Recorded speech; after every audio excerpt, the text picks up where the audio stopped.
My mom texted me, "We changed all the locks, you don't have a home anymore." They thought they were so bold.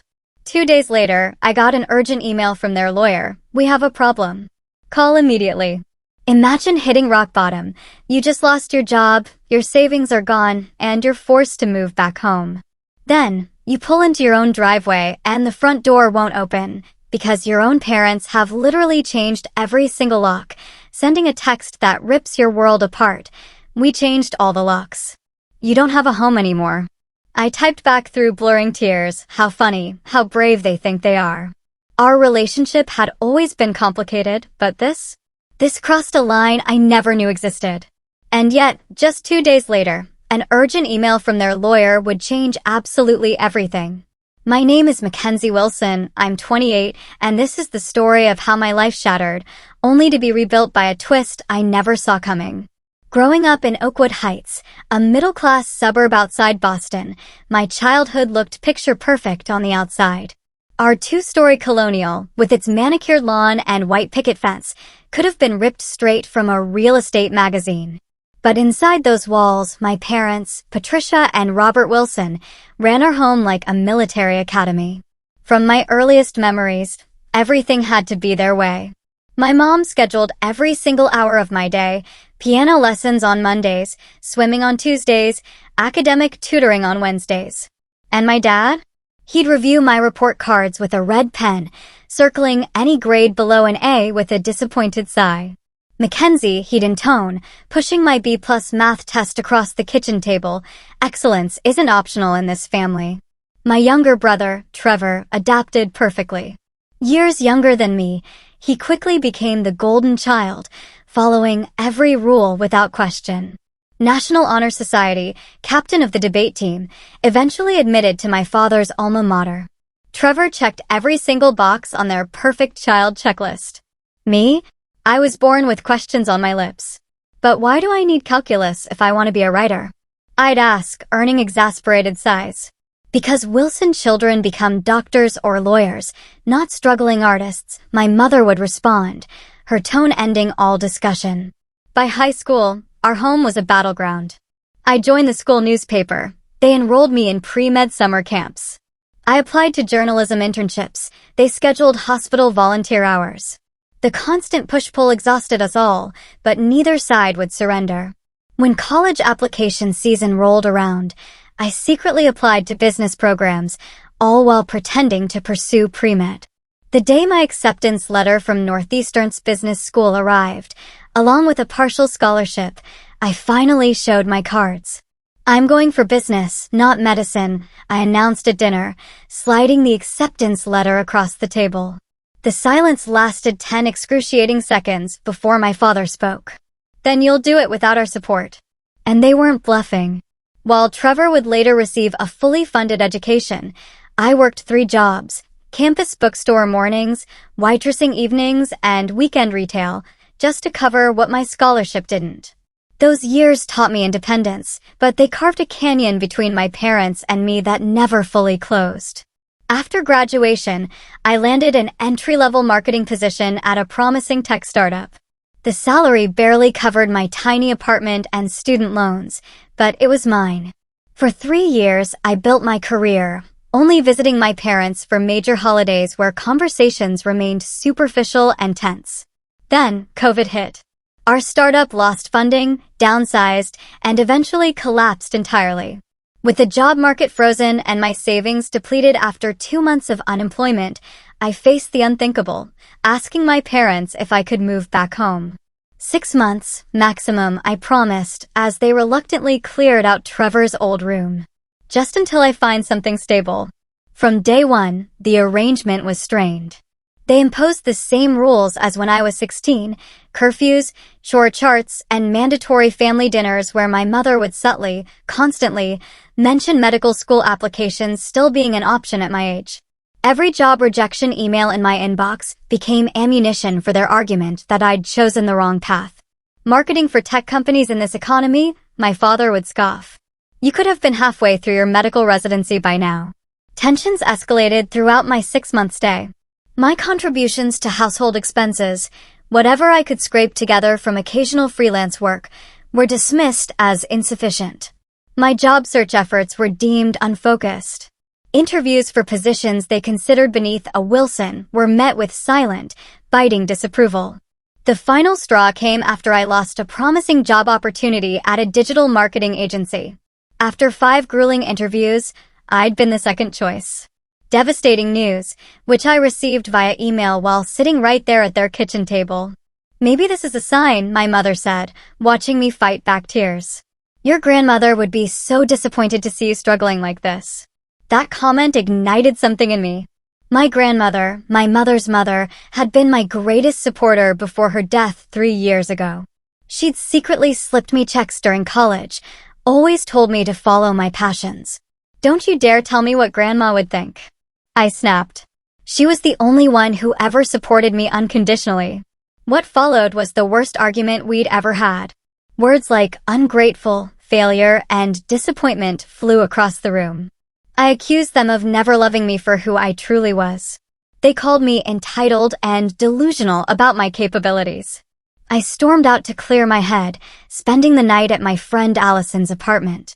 The next morning, I had a job interview across town. Not my dream position, but something, anything, that would get me back on my feet. I sent a text to my mother saying I'd be back that evening to talk more calmly. I never imagined that by evening, I would no longer have a home to return to. The job interview went surprisingly well. The position was for a content marketing manager at a small but stable company. Less exciting than my startup days, sure, but with reliable pay and benefits. As I walked to my car, I felt a glimmer of hope for the first time in weeks. Maybe this would be my ticket back to independence, away from the daily tension at my parents' house. During the drive home, I even practiced what I'd say to smooth things over after last night's fight. "Let's start fresh," I rehearsed. "I have a good feeling about this interview, and I'm grateful for the roof over my head while I get back on my feet." It was just after 4:30 p.m. when I pulled into the familiar driveway. The house looked exactly as it had that morning. Neat hedges, my mother's garden gnome standing sentry, the American flag by the front door gently waving in the autumn breeze. Everything appeared normal. Then I tried to open the front door. My key slid into the lock but wouldn't turn. That's strange, I thought, jiggling it harder. Maybe it stuck. I tried again, wiggling the key more forcefully, but it wouldn't budge. "Hello," I called, knocking on the door. "Mom? Dad?" The lock seems jammed. No answer. I walked around to the side entrance by the kitchen, the door we used most frequently. Again, my key slid in, but wouldn't turn. A cold, sinking feeling settled in my stomach as I tried the back door, with the exact same result. Standing on the back patio, I pulled out my phone and called my mother. Straight to voicemail. I tried my father. Same result. Finally, I called my brother Trevor, who lived 2 hours away in New York City. "Trevor, hey, something weird is happening. I can't get into the house and Mom and Dad aren't answering." A long pause. "Mac. I think you should check your texts." I pulled the phone from my ear and saw a new message notification from my mother that had arrived during my call with Trevor. With trembling fingers, I opened it. "We changed all the locks. You don't have a home anymore. After last night, we've decided it's time for you to figure out your life on your own. Your things will be boxed up and available for pickup on Saturday when we'll be out. Arrange to have everything removed by 5 p.m. The ground seemed to tilt beneath me as I read and reread the message. My parents had locked me out. They had actually changed the locks while I was at a job interview. My home of 6 months, and my childhood home of 18 years before that, was suddenly inaccessible to me. Through the shock, I typed back, "How funny, how brave they think they are." The laugh was pure bravado. Inside, I was crumbling. I immediately tried calling again, but both their phones remained off. I looked up at the house, at my bedroom window on the second floor, and realized all my possessions were inside. My clothes, my laptop, my portfolio, my birth certificate and passport. Everything. "Mac? You still there?" Trevor's voice came through the phone. I'd forgotten he was still connected. "Did you know about this?" I asked, my voice barely a whisper. "Not until an hour ago. They called me after they did it." He sounded uncomfortable. "Look, they're really upset about last night. Just give them some time to cool off. Time, Trevor? They've locked me out. All my stuff is in there, my documents, my work materials, everything. I have nowhere to go. Maybe stay with a friend for a few days? I'd offer my place, but Lisa's parents are visiting, and forget it. I cut him off, anger replacing shock. Just tell them this is illegal. They can't just throw me out without notice. I'll talk to them, he promised weakly. Just don't do anything to make it worse, okay? I hung up and sat in my car, staring at the house where I'd grown up. Through the kitchen window, I could see my mother moving around, deliberately not looking outside. She knew I was here. They both knew. With shaking hands, I called Allison, the friend I'd stayed with the previous night. Ally, I need a huge favor. Can I crash on your couch again? My voice broke. My parents changed the locks. They've kicked me out. Allison's outrage was immediate and comforting. They did what? Of course, you can stay here. Oh my God, Mac, that's horrible. Do you need me to come get you? No, I have my car. I'll be there in 20 minutes. Thank you so much. As I started the engine, Mrs. Henderson, the elderly neighbor who'd lived next door since I was a child, approached my window with concern written across her face. Mackenzie dear, is everything all right? I saw you trying the doors. I could barely meet her eyes, humiliation burning through me. My parents changed the locks, Mrs. Henderson. They've decided I'm not welcome anymore. Her face fell. Oh, sweetheart, that's not right. Do you have somewhere to go? Yes, a friend's place. But all my things are still inside. She patted my hand through the window. I'll keep an eye out. If I see them leaving, I'll let you know. Maybe you can get your essentials then. I thanked her and drove away, watching my childhood home recede in the rearview mirror, feeling like I was 16 again, powerless, misunderstood, and completely alone. That night on Allison's couch was the lowest point of my adult life. After she went to bed, I finally allowed myself to break down completely. The betrayal cut deeper than I could have imagined. These were my parents, the people who were supposed to love me unconditionally. Instead, they'd literally locked me out of their lives because I didn't fit their predetermined mold. I scrolled through old family photos on my phone until 3 a.m., wondering where it all went so wrong and how I would rebuild my life from scratch with most of my possessions held hostage. Little did I know that in just 2 days, an unexpected email would turn the entire situation upside down. Waking up on Allison's couch the next morning, it took a few disorienting seconds to remember why I wasn't in my own bed. Then, reality crashed down. I was effectively homeless. The validation of having a permanent address, a key that opened a door to my own space, had been stripped away overnight. I made coffee, Allison said, padding into the living room in fuzzy slippers. Her one-bedroom apartment was tiny but cozy, filled with plants and colorful throw pillows. And I called in sick to work. Figured you could use the company. You didn't have to do that, I said, fighting back a fresh wave of tears at her kindness. Well, someone should be on your side, she said, handing me a steaming mug. So, what's the plan? Plan. Right. I needed a plan.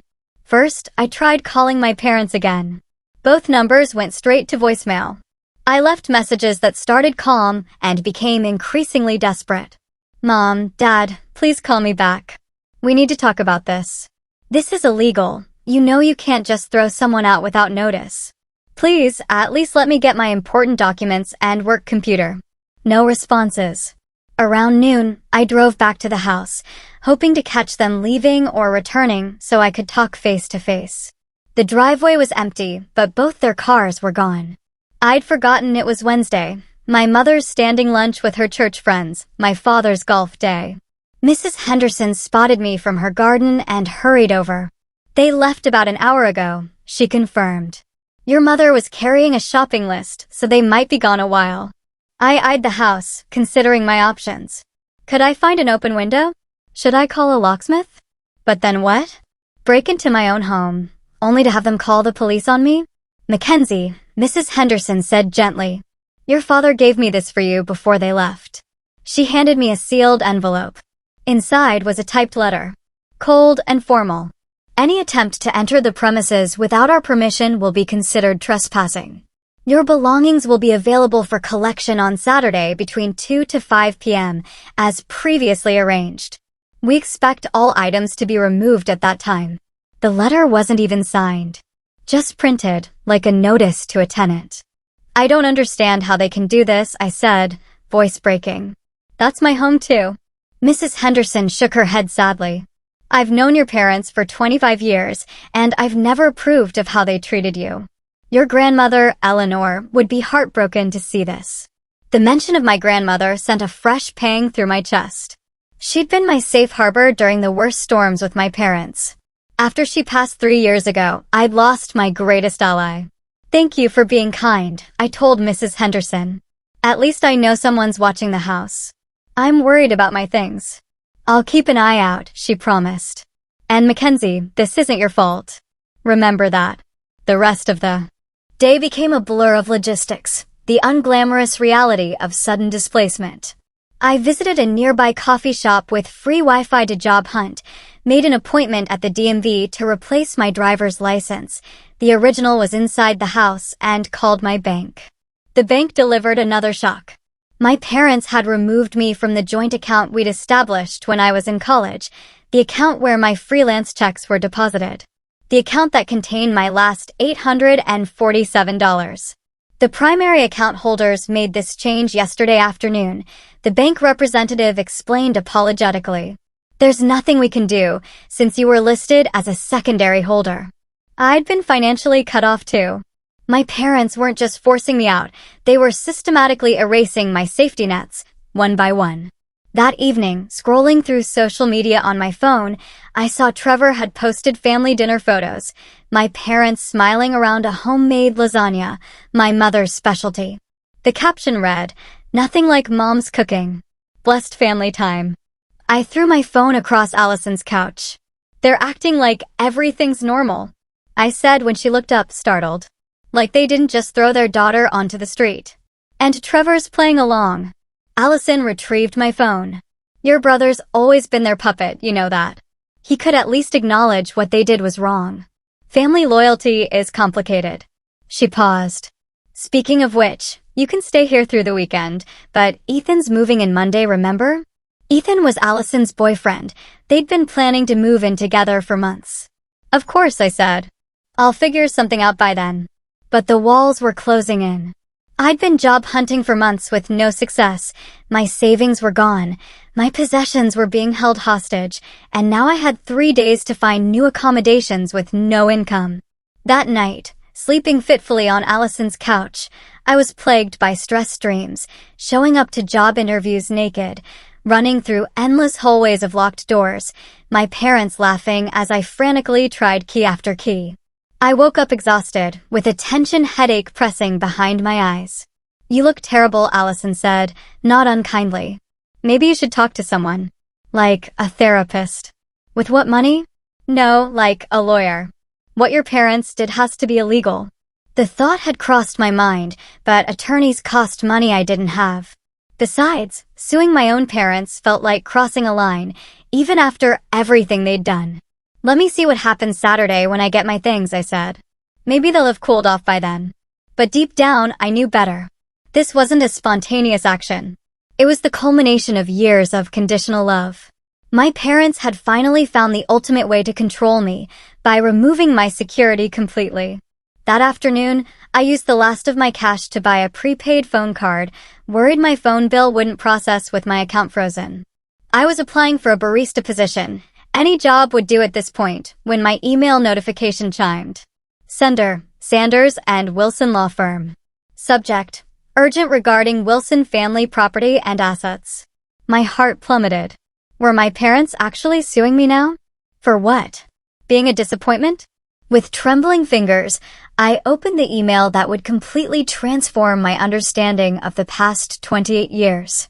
The email began formally. "Dear Miss Wilson, I am contacting you regarding urgent matters pertaining to the Eleanor Wilson Trust, for which our firm serves as legal executive. Recent events have necessitated our immediate intervention. Eleanor Wilson." My grandmother. I read on, my heart racing. It has come to our attention that your current residential status has been compromised, which constitutes a direct violation of the terms established in your grandmother's trust. We request an immediate consultation to discuss your legal options. The message included contact information for Jonathan Peters, senior partner, and requested I call at my earliest convenience. A confidentiality notice at the bottom warned against unauthorized disclosure of the email's contents. I read it 3 times, trying to make sense of it. My grandmother had a trust?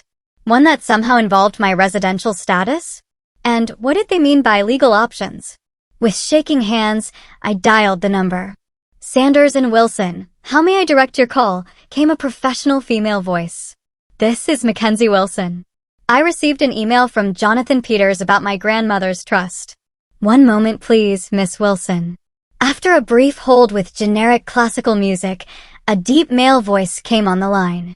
Miss Wilson, thank you for your prompt response. I'm Jonathan Peters. What's this about my grandmother's trust? I wasn't aware she had one. That's precisely why we need to meet. There are confidentiality concerns I can't address over the phone.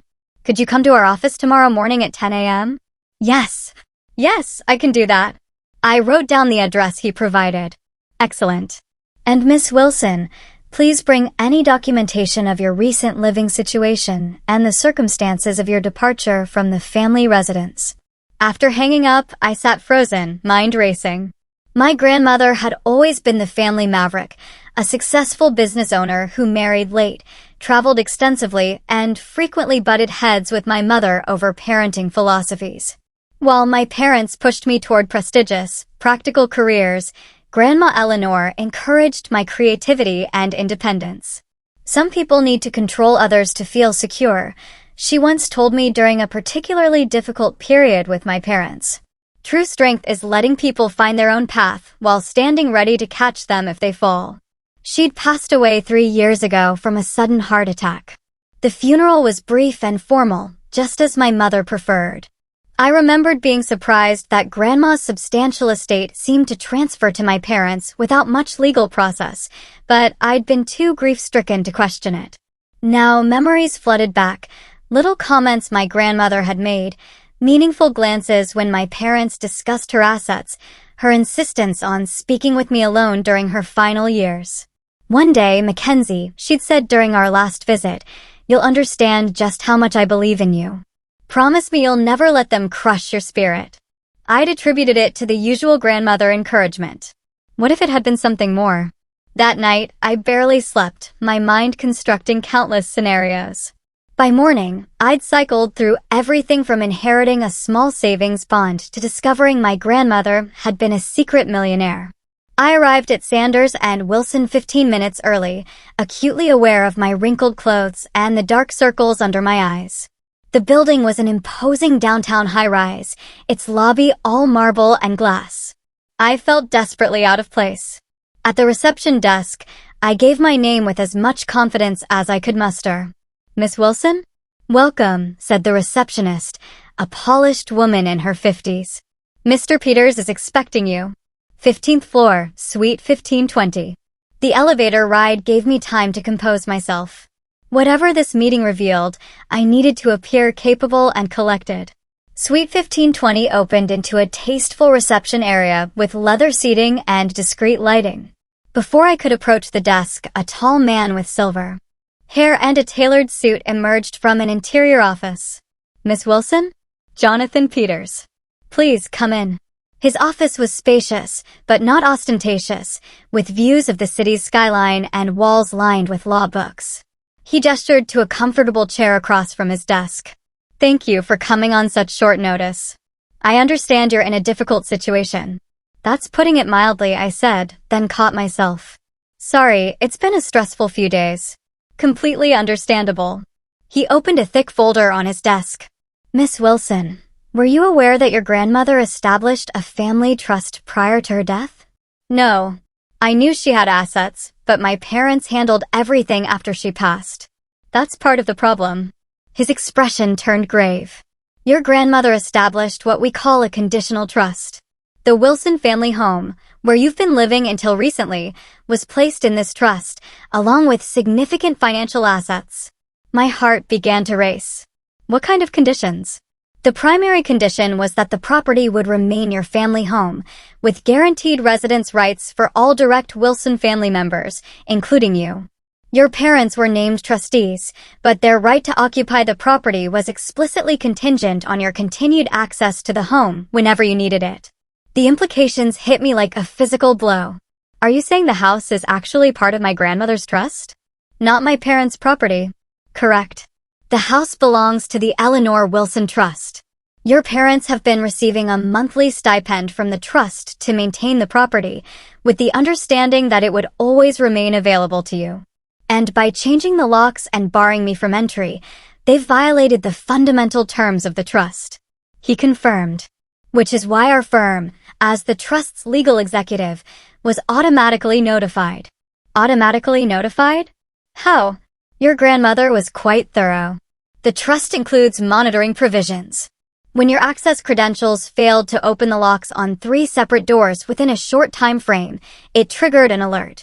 I must have looked stunned, because he added gently, your grandmother anticipated potential family dynamics issues. She wanted to ensure your interests were protected. Tears welled in my eyes as the full meaning sank in.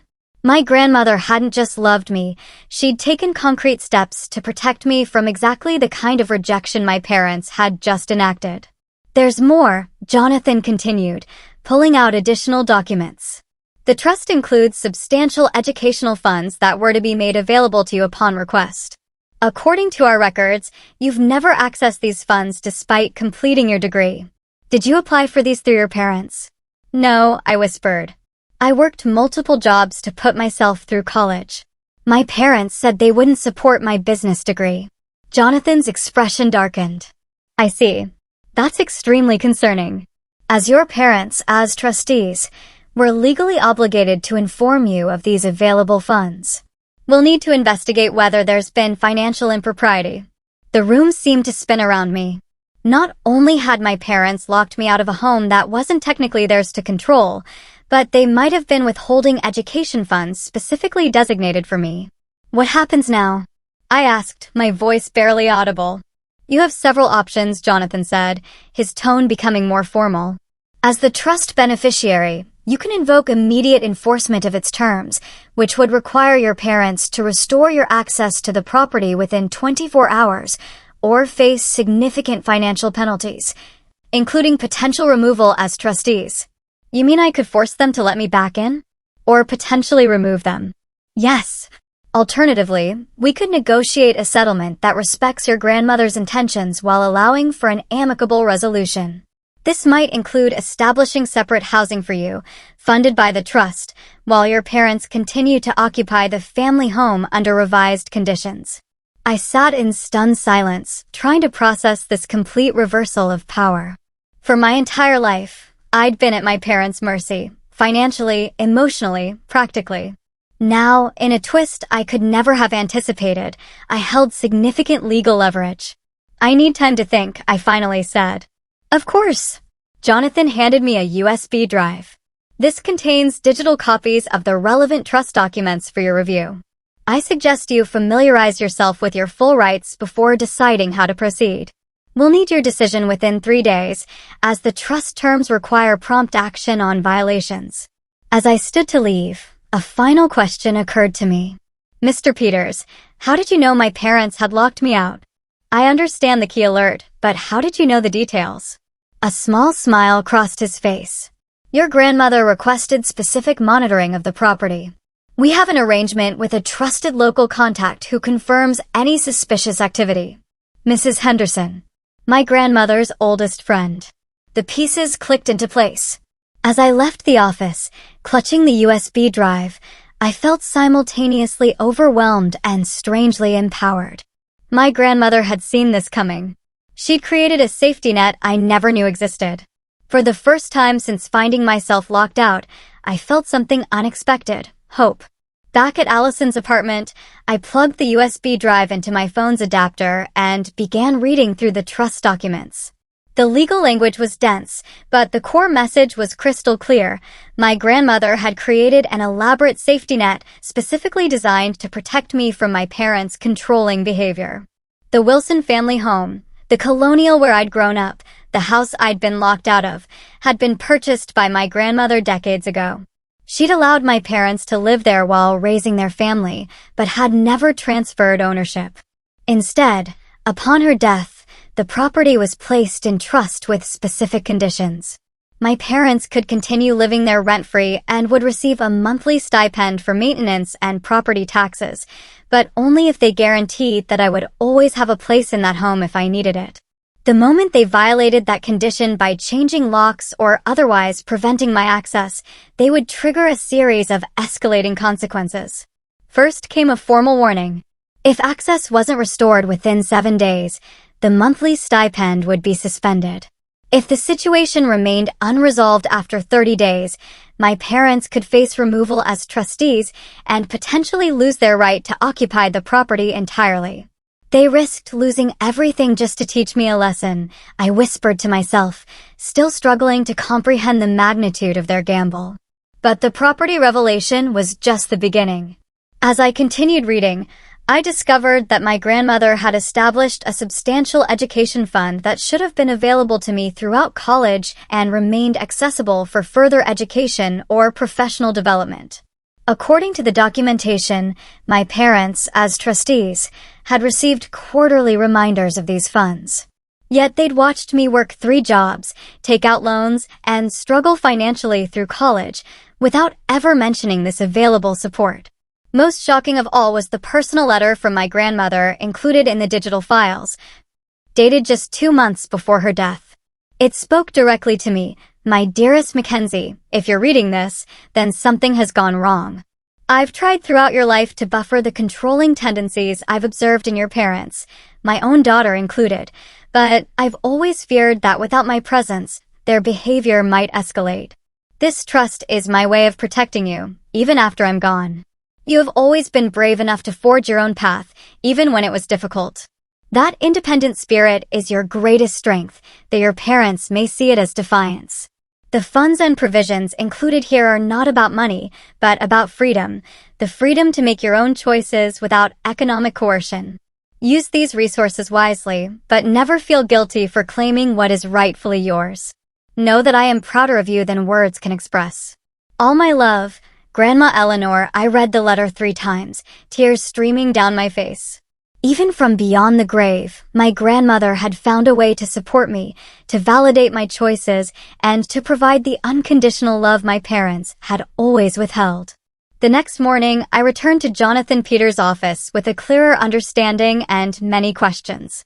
I've reviewed the documents, I told him after we'd settled in his office. I'm still processing everything, but I have concerns about the education fund.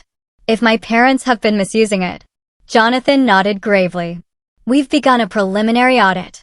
The initial findings are troubling. It appears that regular withdrawals have been made from the education fund over the past 3 years, despite you not being enrolled in any educational programs during that period.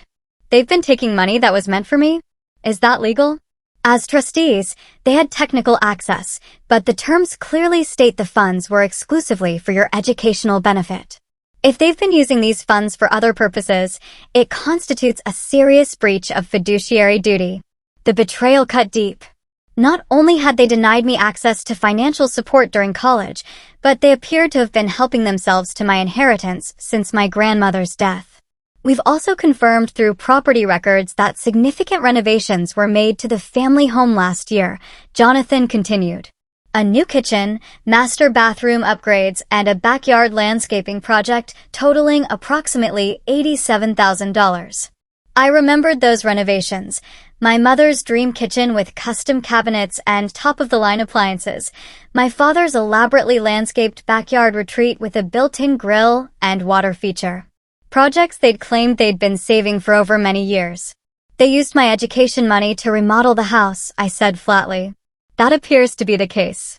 We'll need to conduct a full forensic accounting to determine the exact amounts and timing. I sat back, overwhelmed by the scale of deception. What are my options? Jonathan outlined 3 potential paths forward. First, I could pursue immediate and full enforcement of the trust terms, which would likely result in my parents being removed as trustees, potential legal action to recover misappropriated funds, and a forced restoration of my residence rights. Second, I could seek a negotiated settlement that would acknowledge the violations, but allow for a more measured resolution, perhaps establishing separate housing for me funded by the trust, while imposing stricter oversight of my parents' trustee activities. Third, I could attempt family mediation with legal representation present, trying to resolve the situation while preserving some family relationship. Given what I've learned, why would I choose anything but the first option? I asked. Jonathan leaned forward, his expression serious. Miss Wilson, in my 30 years of practice, I've seen how family legal battles can unfold. Even when someone has been deeply wronged, as you have been, the emotional cost of a protracted legal fight against one's own parents can be devastating. I would be remiss not to present all options. I appreciated his candor. What would you recommend? I suggest we begin with a formal legal notice outlining the trust violations and your rights as beneficiary. This gives your parents an opportunity to respond before we take more aggressive action. Sometimes simply demonstrating that the power dynamic has shifted is enough to bring the other party to the table. It made sense. Let's do that. I'll prepare the documents today. We can deliver them tomorrow. As I stood to leave, another question nagged at me. Mr. Peters, did my grandmother ever express why she set up such elaborate protections? Did she know my parents would do something like this? He considered his words carefully. Your grandmother was a remarkably perceptive woman.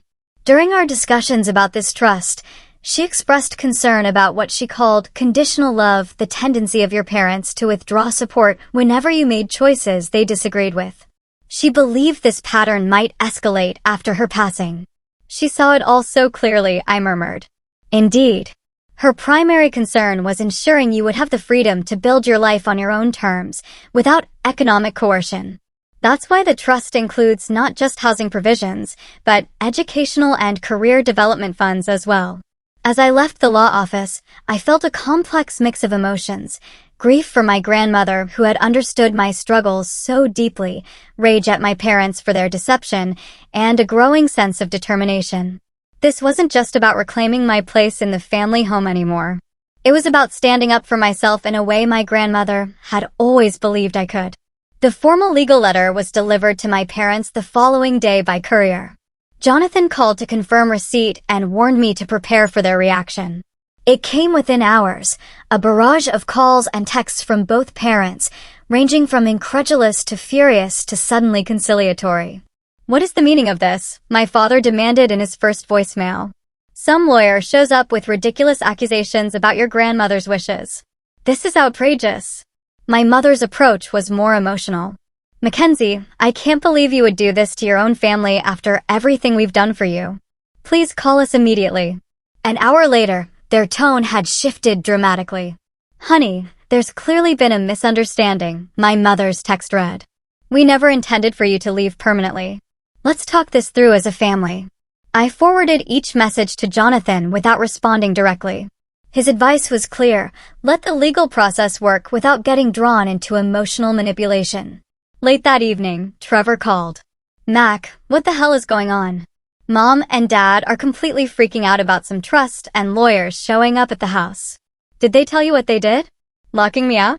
Taking my education money? A long pause. They said you're twisting things, that Grandma's trust was meant for the whole family, and you're trying to use it against them. I laughed bitterly. Of course that's what they said. Ask them about the $87,000 kitchen remodel paid for with my education fund. That can't be right. They said they saved for years. Trevor, I have the financial records. They've been stealing from me since Grandma died, just like they've been controlling both of us our entire lives. Another long silence. I don't know what to believe right now. Then come to the meeting Jonathan is arranging. A formal discussion with all parties present. See the evidence for yourself. After I hung up, I felt a strange calm settle over me. For the first time in my life, I wasn't powerless against my parents' manipulation. I had truth, legal standing, and my grandmother's unwavering support, even from beyond the grave. The stage was set for a confrontation that would either tear my family apart completely or force a long overdue reckoning with decades of controlling behavior and conditional love. Either way, I was finally ready to stand my ground. The meeting was scheduled for the following Tuesday at 10 a.m. in a conference room at Sanders and Wilson. Jonathan suggested neutral territory would be best for such a charged discussion. I spent the days leading up to the confrontation preparing, both practically and emotionally. Jonathan provided me with a complete financial breakdown of the trust, highlighting specific instances where funds designated for my education and welfare had been misappropriated.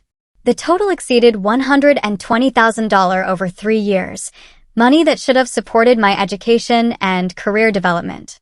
Allison helped me assemble a professional outfit from her closet, since most of my clothes were still at my parents' house.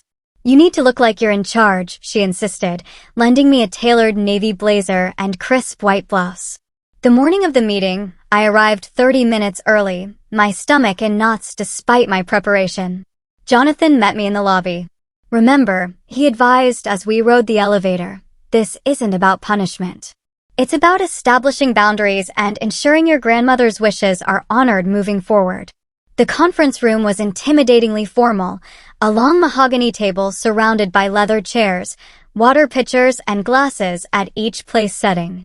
Jonathan had arranged for an associate to take notes and for a financial advisor from the trust management team to be present.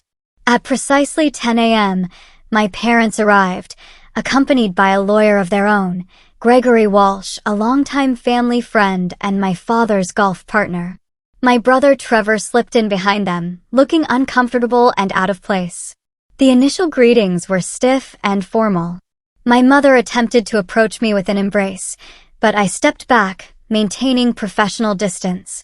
Her hurt expression might have affected me once, but I now recognized it as a manipulation tactic.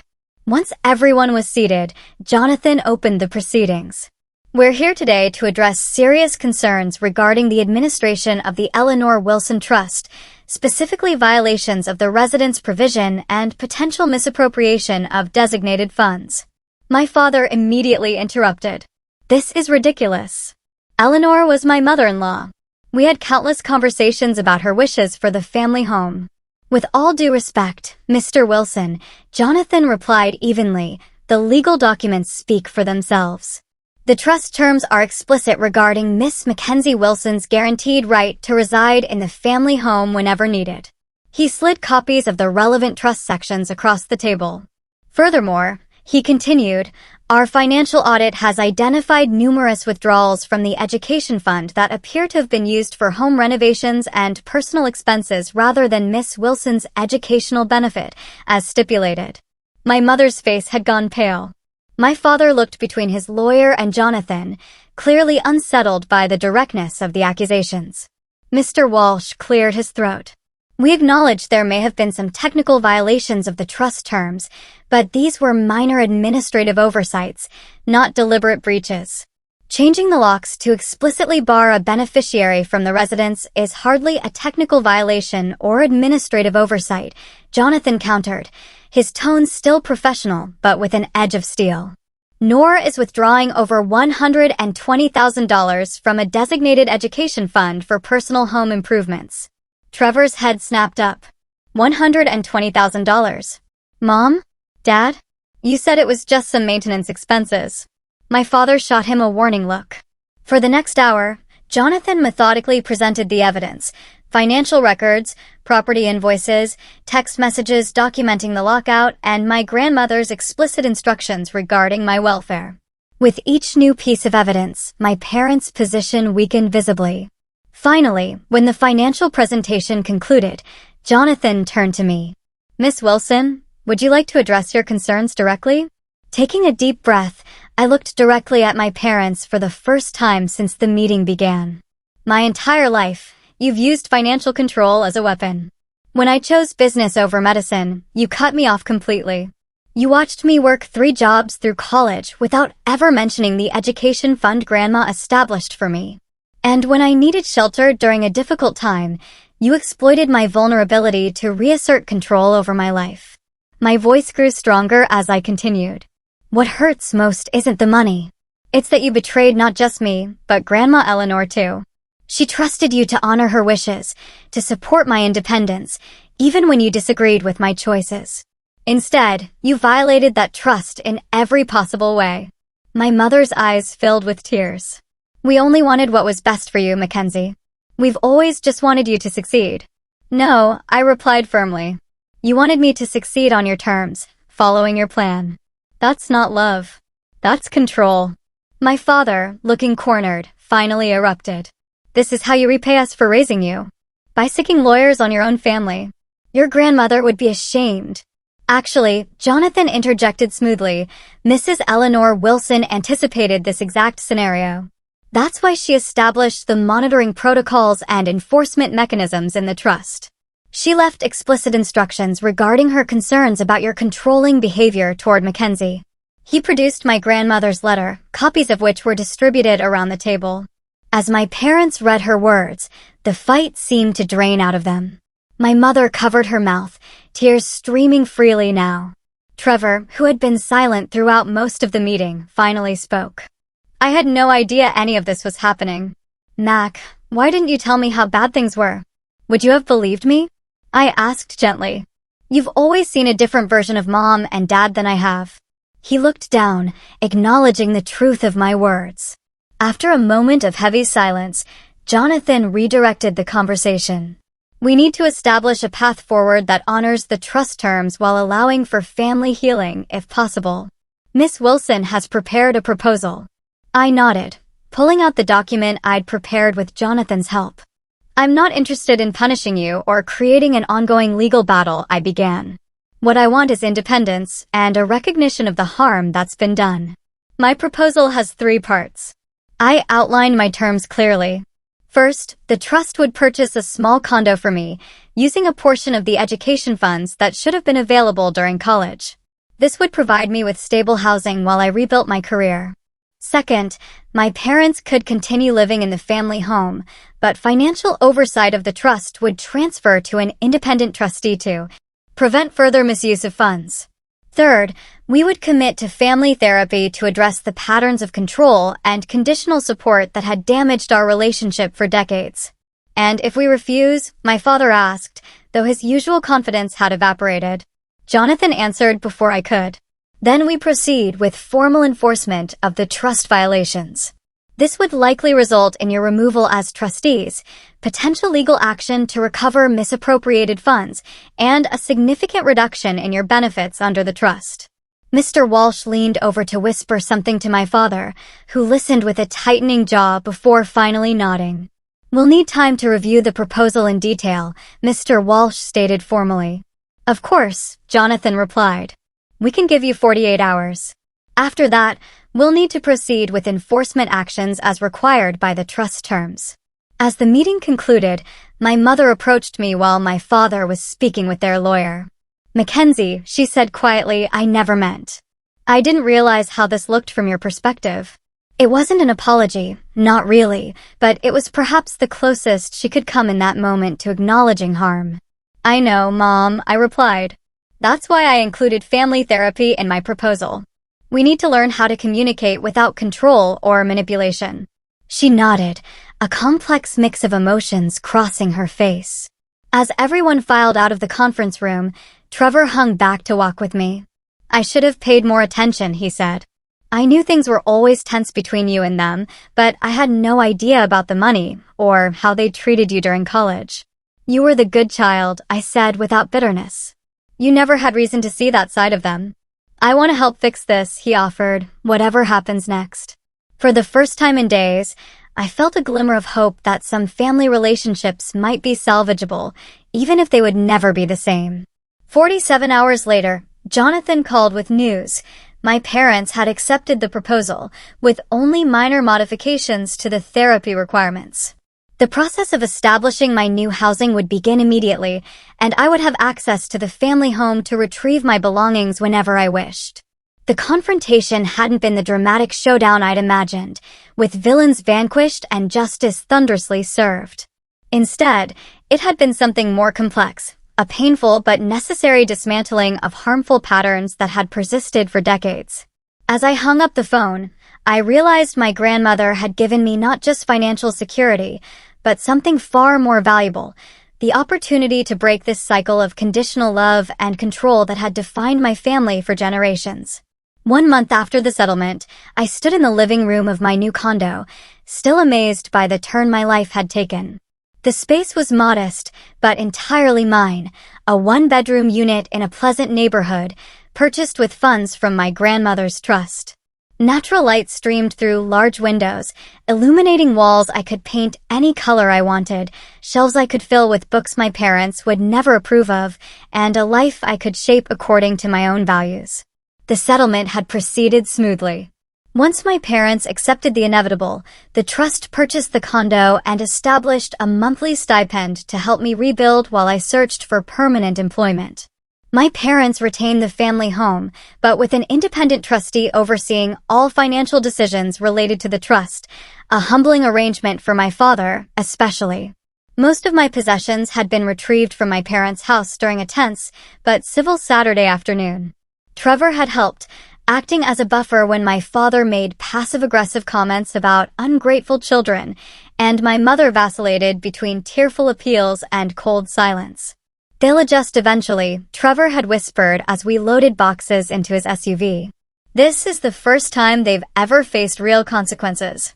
The most challenging aspect of the settlement was the mandatory family therapy. Our first session had been nearly unbearable. My father initially refused to speak, my mother cried continuously, and the therapist, Dr. Bennett, had her work cut out maintaining any semblance of productive dialogue.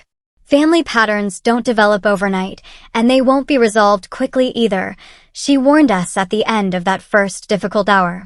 This process requires commitment from everyone. To my surprise, my parents had continued attending. My father's participation remained minimal, but each session brought tiny moments of clarity. During our third meeting, my mother had acknowledged for the first time that her parenting had been shaped by her own mother's controlling behavior, the very pattern my grandmother Eleanor had tried to break. "Mom could be so critical," she admitted quietly. "Nothing I did was ever good enough. I promised myself I'd make sure my children succeeded where I had failed. I thought I was being a good mother by pushing you." It wasn't an apology, but it was the beginning of understanding. Meanwhile, I'd begun my own individual therapy with Dr. Rivera, a compassionate woman who specialized in family trauma. "What you're experiencing is a massive shift in power dynamics," she explained during our second session. "For your entire life, you've been the dependent one, the one seeking approval. Now suddenly, you hold significant leverage. That's a difficult transition for everyone." She helped me work through the complex emotions, the vindication tinged with guilt, the grief for the parents I'd wished for, the lingering anger at years of manipulation, and the tentative hope for a healthier relationship in the future. Forgiveness doesn't mean forgetting or excusing, Dr. Rivera reminded me often. It means releasing the expectation that the past could have been different and choosing how to move forward with clear boundaries. Those boundaries became my focus as I rebuilt my life. With stable housing secured and basic financial needs met through the trust, I could finally pursue career opportunities that aligned with my values, rather than merely accepting any position out of desperation. I applied to a master's program in digital marketing, something I'd always wanted to pursue but couldn't afford after undergrad. Using legitimate education funds from the trust, I enrolled in fall classes, feeling a profound sense of following my grandmother's intended path. Trevor and I developed a closer relationship through this process. Free from our parents' comparative dynamics, we discovered a genuine friendship. He confessed that he'd always envied my courage to pursue my own interests despite our parents' disapproval. He admitted during a coffee meetup, perfect grades, right college, right career, and I'm not even sure I like being an accountant. I just never questioned it. "It's never too late to make changes," I told him, recognizing how much I sounded like our grandmother. The most unexpected development came from Mrs. Henderson, my parents' neighbor who had shown me kindness during the lockout. She invited me to tea one afternoon and revealed that she had been my grandmother's closest friend and confidant. "Eleanor worried about you constantly," she told me, serving Earl Grey in delicate cups. She saw how Patricia and Robert's controlling behavior was affecting you. That's why she established the trust the way she did. You were her eyes and ears. I realized, the local contact Jonathan mentioned. She nodded. Eleanor asked me to keep watch over you, especially after she was gone. When I saw them changing those locks, I knew immediately it was what she had feared most. Thank you, I said, fighting tears, for helping her protect me. She was so proud of you, dear. Your independence, your determination to forge your own path, those were qualities she valued above all else. Those words stayed with me, becoming a touchstone as I navigated my new reality. 6 months after the settlement, things had reached a tentative equilibrium. Family therapy continued with incremental progress. My parents and I maintained a careful distance, Sunday dinners once a month, brief phone calls weekly. The raw edges of betrayal were slowly healing, though our relationship would never return to what it had been. Perhaps that was for the best. My mother had begun individual therapy herself, occasionally sharing insights about her own upbringing that helped me understand, if not excuse, her behavior. My father remained more resistant to change, but had stopped actively undermining the therapy process. The trust continued operating as designed, with transparent financial reporting that prevented further misuse. I accessed education funds appropriately for my master's program, experiencing for the first time the support my grandmother had intended all along. As I prepared for my second semester of graduate school, I received an unexpected email, a marketing internship opportunity with a growing digital agency, perfectly aligned with my studies. I applied immediately and was called for an interview. The morning of the interview, I stood before my mirror, professional and confident in a way I hadn't been during those desperate job searches months earlier. On my nightstand sat a framed photo of my grandmother Eleanor, her wise eyes and subtle smile seemingly approving of the woman I was becoming. I picked up the photo, speaking softly to her image. You saw it all coming, didn't you? You knew I'd need protection, and you made sure I had it when the time came. I wish you were here to see that your plan worked. In that quiet moment, I realized the profound gift my grandmother had given me, not just financial security, but the chance to break generational patterns of control and conditional love. She had created the safety net that allowed me to stand firm in my own truth and build a life based on authenticity rather than others' expectations.